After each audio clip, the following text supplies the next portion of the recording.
నమస్తే రమగారు. నమస్తే జయ. రమగారు, మనం నవరాత్రుల గురించి మాట్లాడుకుంటూ ఉన్నాం. ఇవాళ 6వ రోజులో ఉన్నాం. ఈ రోజు యొక్క విశిష్టత. ఆశ్వేజ శుద్ధ షష్ఠి 6వ రోజు దసరా శరణ నవరాత్రి ఉత్సవాల్లో ఇంద్రకీలాద్రి మీద కనకదుర్గమ్మని ఈ రోజున మహాలక్ష్మి స్వరూపంలో చూపిస్తారు. మనం కూడా లక్ష్మీ పూజే చేసుకుంటాం. అవునండి. అయితే మహాలక్ష్మి అనగానే మానవుడు ప్రతివాడికి మహాలక్ష్మే కావాలి. ఆమె అన్ని రకాల లక్ష్మీ స్వరూపాల్లోనూ ఉంటుంది. లక్ష్మి అనగానే సాధారణ అర్థం మనం లౌకికంగా ధనం అని తీసుకుంటాం. అవును. లక్ష్మి ధన ధాన్య ధైర్య సంతాన ఎన్ని రకాల లక్ష్మిలో కావాలి మనకి. ఇన్ని స్వరూపాలలో అమ్మవారు కనపడుతుంది.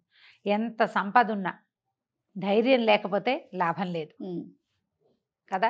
అంతే. ధాన్యం బోళ్ళంతో వచ్చినా దానివల్ల ధనం రావాలి, ధనలక్ష్మి అవసరం కూడా ఉంటుంది. అన్ని లక్ష్మిలో అవసరమే కదా రమగారు. అంటే పరిపూర్ణతని 8 స్వరూపాలలో ప్రదర్శిస్తుంది లక్ష్మీదేవి. అయితే ఈమె భగవంతుని భార్యగా ఉండటం వల్ల, విష్ణుమూర్తి యొక్క భార్యగా ఉండటం, నిత్యానపాయినిగా ఉండటం, భర్తని వీడి ఉండని తత్వం కలిగిన దేవతగా ఉండటం వల్ల, ఈ దైవంగా ఉండటం వల్ల లక్ష్మిని ప్రార్థించినా పూజించినా మనకి 5వ తనం పెరుగుతుందని చెప్తారు. ఐశ్వర్యానికి లక్ష్మీదేవి. సాహసము ధైర్యము సాహసోపేతమైన నిర్ణయాలు తీసుకోవటానికి, సాహసోపేతమైన పనులు చేయడానికి లక్ష్మీదేవి.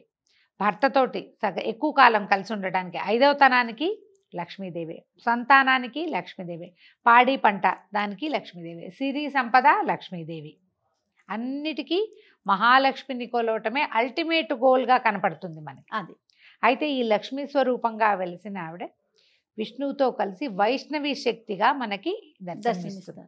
అయితే వైష్ణవి శక్తి చాలా ప్రత్యేకమైన శక్తిగా చెప్తారు. దీనికి సంబంధించిన ఒక ప్రత్యేకమైన గాథ కూడా ఉంది. ముందు అమ్మవారికి ఈ రోజు ఏం సమర్పిస్తారో చెప్పి అప్పుడు కథ చెప్పుకుందాం. తప్పకుండా. లేదా గులాబీ రంగు, పింక్ కలర్స్, ఏ రకమైన పింక్స్ అయినా సరే, ముదురుగా కళ్ళకు కొట్టే రంగు కాకుండా కొంచెం లేత రంగులో ఏ వస్త్రాన్నైనా మనం అమ్మవారికి సమర్పించవచ్చు.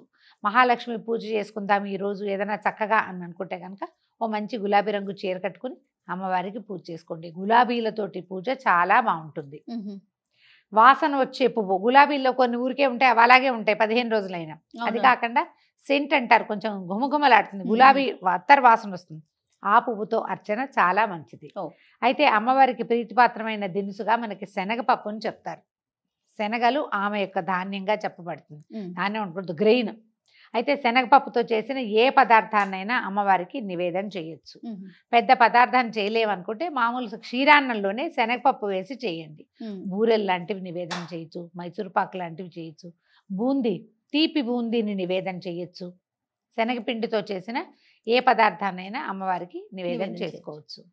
అమ్మవారికి సంబంధించిన మహాలక్ష్మి అష్టకం కానీ లక్ష్మీ అష్టోత్తరంతో కానీ పూజా విధానం చేసుకోవచ్చు. ఈ మహాలక్ష్మి అష్టకము లక్ష్మీ అష్టోత్తరము కూడా నిత్యము పూజా విధానంలో అలవర్చుకుంటే చాలా మంచిది. వీటికి మనకి ఉపదేశం కావాలన్న నియమం పెద్దగా కనపడదు. అన్ని చోట్ల విష్ణు సహస్రనామం చదవంగానే లక్ష్మీ అష్టోత్తరం చదవాలి, అది లెక్క. లక్ష్మీ అష్టోత్తరం చదివితే లక్ష్మీ అష్టోత్తరమే చదువుకోవచ్చు, కానీ విష్ణు సహస్రనామం చదివితే మాత్రం లక్ష్మీ అష్టోత్తరం చదవాలి. వీళ్ళిద్దరిని పక్క పక్కన చదువుకోవటం వల్ల ఇది మంచిది. ఇప్పుడు పొద్దుటి పూట మనం ఏదో హడావిడిలో ఉంటాం, గబగబా లక్ష్మీ అష్టోత్తరం చదువుకుని పూజ చేసుకుని వెళ్ళొచ్చు.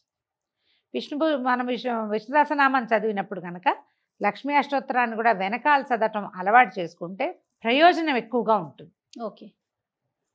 ఒక పదము దాని అర్థం ఎలా ఉంటాయి, విడదీయరాని సంబంధం, అంతే, కలిసి ఉంటాయి. వీళ్ళిద్దరు కూడా అలాగే కలిసి ఉంటారు. ఈ కలిసి ఉండే దేవతలు ఇద్దరిని కూడా, విష్ణువుని లక్ష్మిని కలిపి ఆరాధిస్తే చాలా మంచిది, ఎక్కువ ప్రయోజనకారిగా కనపడుతుంది, బాగుంటుంది చేయగలిగితే. లేదా లక్ష్మీ అష్టోత్తరం చేసుకోండి. లక్ష్మికి అష్టోత్తర శతనామావళి అంటే ముందేదో స్తోత్రం ఉంటుంది కదా. అవునండి. ఫలశ్రుతి స్తోత్రం ఉంటుంది, ఎవరెవరికి చెప్పారు కనపడుతుంది. ఒట్టి నామాలు ప్రకృతి వికృతి విద్యం, ఓం ప్రకృతి నమః, ఓం వికృతి నమః, ఇలా కూడా పూజించుకోవచ్చు. కుంకుమార్చన చాలా విశేషంగా లక్ష్మీదేవికి ప్రీతిపాత్రం. పువ్వులతోటి చేసుకోండి. అది కుంకుమార్చన మనం ఎక్కువ కుంకుమార్చన చేయకూడదని చెప్పుకుంటాం. అందుకని ఈ రోజున అష్టోత్తరంతో పువ్వులు చేసుకోండి. ఏ అష్టోత్తరంతో అయినా పువ్వులను అర్చించుకోవచ్చు, ఎన్ని పువ్వులైనా సమర్పించుకోవచ్చు. ప్రత్యేకంగా చేమంతి పువ్వులు కూడా ఈమెకు ప్రీతిపాత్రం అని చెప్తారు. ఇప్పుడు దొరుకుతాయి కదా ఈ సీజన్లో బాగా. చక్కటి చేమంతుల్ని అమ్మవారికి అర్పించి బాగా విశేషంగా అలంకరించి కనుక పూజా విధానం జరుపుకుంటే అద్భుతమైన ఫలితం లభిస్తుంది. కథ గురించి చెప్తాం. పూర్వం అయోధ్య నగరానికి ఒక రాజుగారు ఉండేవారు, ధ్రువసంధి ఆయన పేరు. ఆయనకి 2 భార్యలు, వాళ్ళకి 2 కుమారులు. అయితే 2 భార్యల్లో పెద్ద భార్య కుమారుడు కొంచెం కాస్త మెతకగా ఉండేవాడు, పిల్లవాడు అమాయకుడు. రెండో భార్య కుమారుడు యుధాజిత్తు, శత్రుజిత్తే, బాగా ఉత్సాహంగా ఉంటాడు. పెద్ద భార్య కుమారుడు సుదర్శనుడు, అతను కొంచెం మెతగ్గా అమాయకపు పిల్లవాడు. ఎవరికి రాజ్యం ఇవ్వాలి అన్న ఆలోచన మామూలుగా మాటల్లో వచ్చినప్పుడు కూడా ఏమనేవాళ్ళు, రెండో భార్య కుమారుడు యాక్టివ్, సుదర్శనుడు నిదానస్తుడు, అతనికి ఇవ్వకూడదు అనుకునేవాళ్ళు. అయితే ఇలా రోజులు గడుస్తూ ఉండగా ఒకసారి ఈయన ఏదో అనారోగ్యంతో, వేటకెళ్ళినప్పుడు అనారోగ్యంతో ఈయన మరణించాడు రాజుగారు. మరణించేసరికల్లా ఇప్పుడు రాజకుమారుల్లో ఎవరికి రాజ్యం ఇవ్వాలి, వీళ్ళు ఏదో యుద్ధం చేసుకున్నారు. అయితే ఆ పెద్దరాణి గారి తండ్రి, చిన్నరాణి గారి తండ్రి ఇద్దరు దిగారు రంగంలోకి. రంగంలోకి దిగితే ఇక వాళ్ళ యుద్ధంలో పెద్దరాణి గారి తండ్రి మరణించాడు. తండ్రి సహాయం లేకపోయేసరికల్లా ఈ పెద్దరాణి గారైన మనోరమాదేవి ఆవిడ ఏం చేసిందంటే పిల్లవాడిని తీసుకుని పారిపోయింది. నేను బాగా వివరం చెప్పట్లేదు, చకచక చెప్తున్నా కదా. ఆమె ఏం చేసింది, ఎప్పుడైతే తండ్రి మరణించాడని యుద్ధరంగం నుంచి వార్త రాగానే ఇక నా పని దాస్యమే, నా పిల్లవాడికి సరైన వైద్యాభ్యాసం కూడా లభిస్తుందో లభించదో, బతుకుంటే బలసాకు తినచ్చు, అమాయకుడైన పిల్లాడు. పుట్టింటికి వెళ్ళిపోయిందా? పుట్టింటికి కాదు, ఎక్కడికో. పుట్టింటికే ఉంది, తండ్రి చనిపోయాడు, ఇంకెక్కడికి వెళ్తుంది పుట్టింటికి? పుట్టిల్లు లేదు, ఇక అవకాశం లేదు. అయితే ఈవిడ ఏం చేసిందంటే ఒక దాది, తర్వాత అంటే పిల్లవాడికి సహాయం చేయడానికి ఒక దాదిని, తర్వాత విదల్లుడనే ఒక మంత్రి, అతనితో కలిసి పారిపోయింది. విదల్లుడే ఈ వార్త తెచ్చాడు, మీ నాన్నగారు చనిపోయారమ్మా అని. పారిపోయింది ఆమె. పారిపోయి ఇక రథంతో అలా వెళ్ళి వెళ్ళి వెళ్ళి వెళ్ళి కాశీనగర సమీపంలో భరద్వాజాశ్రమానికి చేరిపోయింది. అయితే ఈ విదల్లుడు అనే ఈయన కొంచెం తృతీయ ప్రకృతి, కొంచెం నాజూకుగా అలా ఉండేవాడు. ఈ పిల్లవాడిని అక్కడే పెంచుకుంటున్నారు. ఎప్పుడైతే ఈ తాత మనవడు, రెండో భార్య తండ్రి, రెండో భార్య కుమారుడు యుధాజిత్తు, శత్రుజిత్తు, వీళ్ళకి తెలిసింది వీళ్ళు ఇక్కడ ఉన్నారని. ఆయన వచ్చాడు భరద్వాజాశ్రమానికి, ఈవిడ నాకు స్వాధీనపరచు మనోరమాదేవిని, అంటే మేము శత్రువు లేకుండా చేసుకోవాలి, అలా అంటారు కదా, శత్రుశేషం లేకుండా చేయాలి. ఏనాటికైనా రాజ్యానికి జ్యేష్ఠుడే అర్హుడు, ఆ జ్యేష్ఠుడు ఇక్కడ బతికుండగా నా మనవడికి రాజ్యం కుదరదు కాబట్టి పిల్లవాడిని అప్పచెప్పంటే భరద్వాజ మహర్షి ఒప్పుకోలేదు. ఎట్టి పరిస్థితుల్లో చెయ్యను, నువ్వు యుద్ధానికి తెగబడతావా, నీ సంగతి నేను చూస్తానన్నాడు. దాంతో యుధాజిత్తు, శత్రుజిత్తు వెనక్కి వెళ్ళిపోయారు. ఇంకేం చెయ్యాలా వాళ్ళు.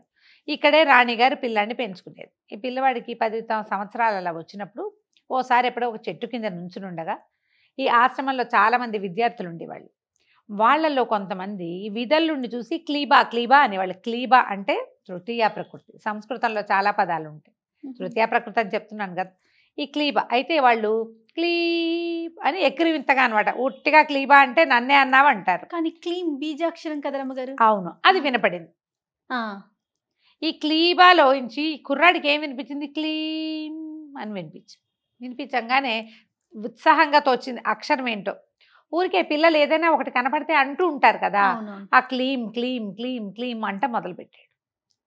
లోపల బయట కూడా క్లీంకారమే వదిలిపెట్టల.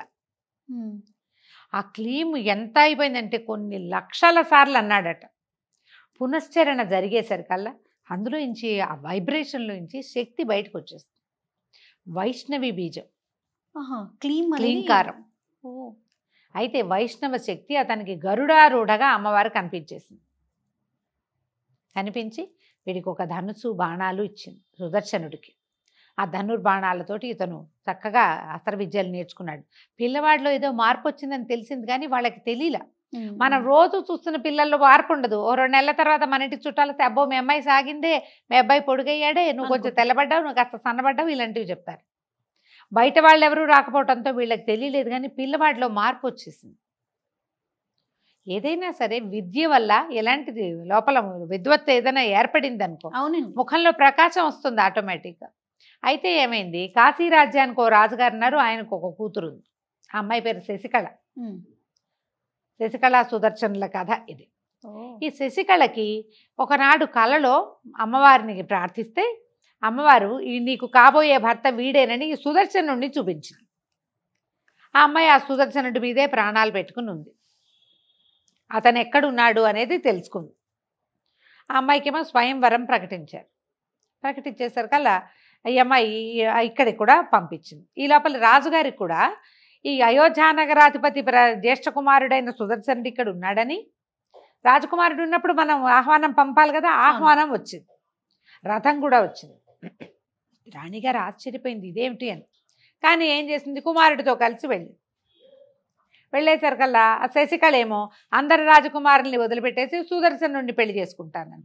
రాజ్యం లేదు, క్షత్రియ రాకుమారుడు అయినప్పటికీ. దాంతో మిగిలిన రాజులందరూ పోట్లాడారు. కానీ ఈ అమ్మాయి ఏం చెప్పిందంటే, నాకు అమ్మ ఇతనే నా భర్త అని చెప్పింది. ప్రాణం పోయినా నేను అసలు స్వయంవర సభలోకి రానన్నది అమ్మాయి. నా భర్త నిర్ణయం అయిపోయాక పరపురుషుల ముందుకి నేను ఎందుకు వెళ్తాను? అంతేగా, భర్త నిర్ణయించబడి ఉన్నాడు కదా, అతను వచ్చాడు, అతన్నే పెళ్లి చేసుకుంటాను అంటే ఇక రాజుగారు ఏం చేయలేక మా అమ్మాయి కాదంటోందని చెప్పేసరికి వాళ్ళందరూ యుద్ధాలు, పోట్లాట్లు, నానా గొడవలు. సరే ఇతనికి వీళ్ళు ఏం చేశారంటే వివాహం చేసేసి అయోధ్యానగర్ కాశీనగరం దాటించే ప్రయత్నం చేశారు. దాటిచ్చేసరికి ఎప్పుడైతే కొంతమంది ఏమనుకున్నారు, రాజకుమారులు అమ్మాయి వరించినప్పుడు అతను రాజకుమారుడే, మన సాటివాడు క్షత్రియుడు రాకుమారుడు, రాజ్యం ఉంటే ఉంది, లేకపోతే లేదు, వీరభోజ్యంగా ఉండి వాళ్ళ తమ్ముడికి వెళ్ళింది, అయినా ఇతనే అర్హుడు నిజానికి. కొంతమంది వెళ్ళిపోయారు. కానీ యుధాజిత్తు, శత్రుజిత్తు, తాత మనవడు మాత్రం పట్టేసుకున్నారు, వీడిని సంహరించాలి. ఎప్పటికైనా రాజ్యార్హత ఉన్నవాడు వల్ల ప్రమాదమే. పైగా ఇప్పుడు కాశీరాజు కలుడైతే కాశీరాజు ఇంకో 5-6 ఫ్రెండ్స్ని కూడగట్టుకుని మన మీదకి వస్తాయి. ఇలా ఆలోచించి వాళ్ళు యుద్ధానికి తెగబడ్డారు. ఇతను యుద్ధం చేయలేడని వీళ్ళు భావించారు. కానీ అతనికి ప్రచండమైన వైష్ణవి శక్తి తోడుంది. అతనికే సాహసము, శౌర్యము, ప్రతాపము వచ్చినాయి. కానీ ఈవిడ అమ్మవారు ఈ గరుడారూఢగా యుద్ధ రంగంలోకి ప్రవేశించింది. అతనితో పాటు వచ్చిందని ప్రత్యక్షంగా వచ్చినా రాకపోయినా ఇతని లోపల ఉన్నది ఆ శక్తి. అది అమ్మ వచ్చేసి 2 బాణాలతోటి వీళ్ళని సంహరించేస్తుంది. ఆమె వచ్చేసరికి ఇతని బాణాలే జరిగి కూడా ఉండుండొచ్చు. అయితే ఇట్లా ప్రత్యక్ష స్వరూపంలో గరుడారూఢగా కనపడినటువంటి వైష్ణవ శక్తిని చూసి రాజు, రాకుమారుడు అందరూ నమస్కారాలు చేశారు. ప్రత్యక్షం అయిపోయింది స్వరూపం. అది ఒకడి మంత్రోచ్చాటన వల్ల మంత్రం పునశ్చరణ వలన ప్రజలందరికీ ఆమె దర్శనమైంది.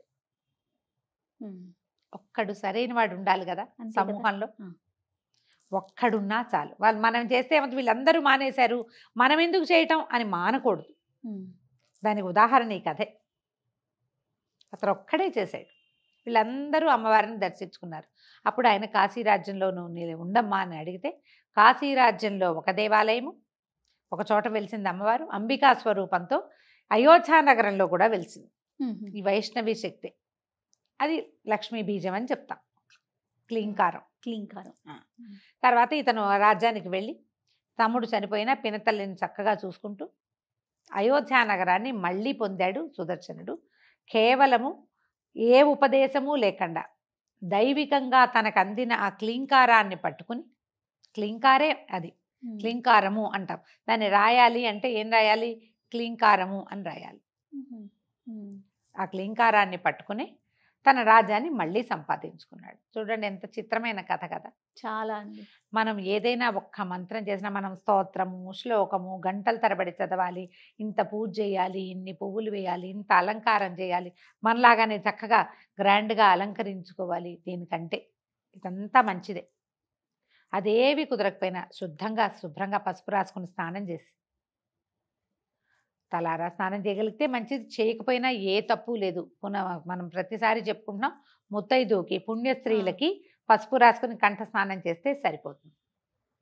ఒక్క శ్లోకాన్ని లక్ష్మీ క్షీర సముద్ర రాజతనయాన్ని తీసుకున్నా మీరు 11 సార్లు, 21 సార్లు, 40 సార్లు, 108 సార్లు మీ శక్తి కొలది ప్రార్థించుకోండి అమ్మని. ఈ క్లీంకారం ఆయనకి లభించింది కదా అని మనం కూడా చేయాలంటే గురూపదేశం ఉండటం ఎంతైనా మంచిది.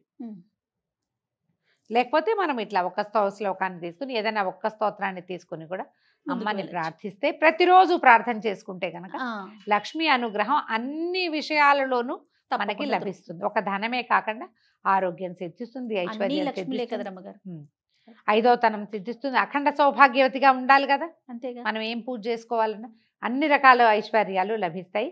ఈ రోజున శనగపిండితో ఏదో ఒక పదార్థాన్ని చేసి అమ్మవారికి నివేదన చేసి ఈ రోజుని సుసంపన్నం చేసుకుందాం. తప్పకుండా రమ్య. నమస్తే. నమస్తే జయ.